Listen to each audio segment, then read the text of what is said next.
Hayya kabajamtoota daawwattoota keenya akkuma beekamu irraa bakitaaba sooressa jaarraa abbaa gadaa irratti namoonni nama beekamoon artistoonni akkasuma qondaalonni adda addaa akkasumatti hawaasni Finfinnee fi naannoo ishiirra jiran kutaalee Oromiyaa adda addaa irraa dhufan bakitaaba kanarratti argamanii jiran kana keessaa hamma na cina gartangaa wallisaa keenya hedduu jaalannu wallisaa keenya shakkisoodha shakkisoo bakka nagaan dhufan fakkaatoo qophiinarraa.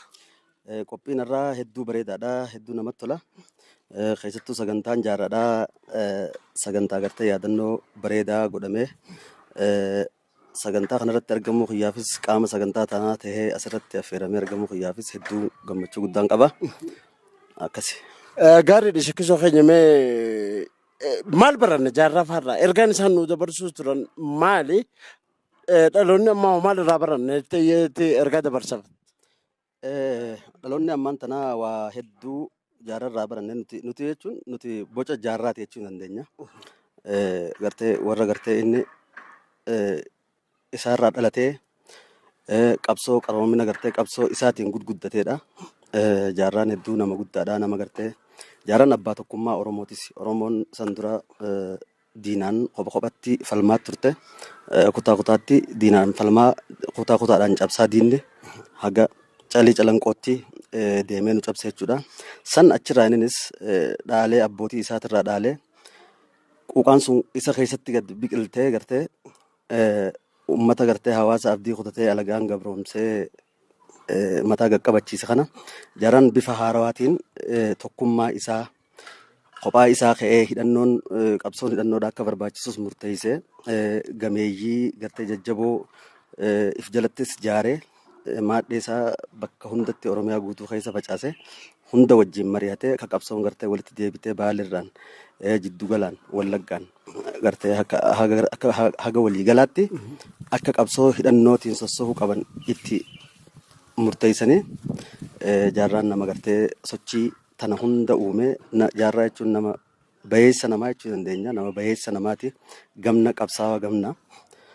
Hedduu nutis har'a sadarkaa irraan tana jiru sanaafis afaan Oromoo irraan tana kanatti gartee dubbannu kanaafis jaarraan nama tokko lamaa miti. Jaarraan namoota kumaatamaan nama lakkaa'amudha. Gaariidha gaa shakkisoo keenya akka gaariitti ibsitee nutis har'a walitti qabamni keenya kaasee kunuu ka'umsi isaanii edda waan gaariidha. Meeqa manumaan gaa aartii irraa xiqqoonni fakkaatte moo yeroo dhiyoottis sirba tokko gadhiistee jirta mee waa'ee keetirraa yaada gabaabaa wanni naa kan nuti yoo jiraatte. Aartii yeroo irraayis hin fagaanne aartii ittumaan jira. Egaa dhiyeenyatti sirba artistii wallisuu teenyaa cimtuu Faaxee Anniyyaatii wajjin hojjennee jira. Ji'oota dura jechuudha. Ammas fuuldurattis hojiilee hedduu hojjedhee dhufaatiin jira gaa yoo rabbi jee rabbi naa gargaaru wal agarraa jechuudha. Gaariidha gaa kabajamtoota daawwattoota keenya wallisaa shakkisoo awwal wallisaa qofaa miti walaleessaadha yeedaleessaadha artistoota adda addaatiifis walaloolee qopheessee kannaa jira gamanumaan warreen walaloo aadaa fi ammayyaas warra barbaadan sirraa argachuu ni danda'an jeetii yaada. Ni danda'an. Gaariidha shakkisoo mee asuma waan inni osoo sin gaafanne dabarre sirba Faaxee waliin dalaydin san Faaxee Anniyyaatii waliin hidhaa maali maamila godhatanii jirtan wanni sun akkami? Adeemsuma hojiiti. Adeemsuma hojiitu nu mude waan rakkina biraa keessas jiraannee miti. Adeemsa hojii keessatti gaa namni waggaa hojjetu gufuun nama mudatti. Gufuu sanis dabarree hojii sanis uummataan geenye hojiis hojuma bareedduu nama boonsitee hojjenne. Uummata daawwataniif hawaasa daawwatee itti bareedeefis hedduu galatoomaa ennaa kan daawwatanis ammallee yuutuub gubbaa seenanii akka daawwatan afeeruun barbaada. Gaariidha waan gaarii hojjettanii mee sirba sanatti qoo sagalee naajiiti sirba hedduu sirba aadaati kasii fi wallistuun teenya Faaxee Anniyyaa hojjettanii sagalee naajiiti mee yeroo gabaabduu qabdurraa naa kennite si gaggeessa.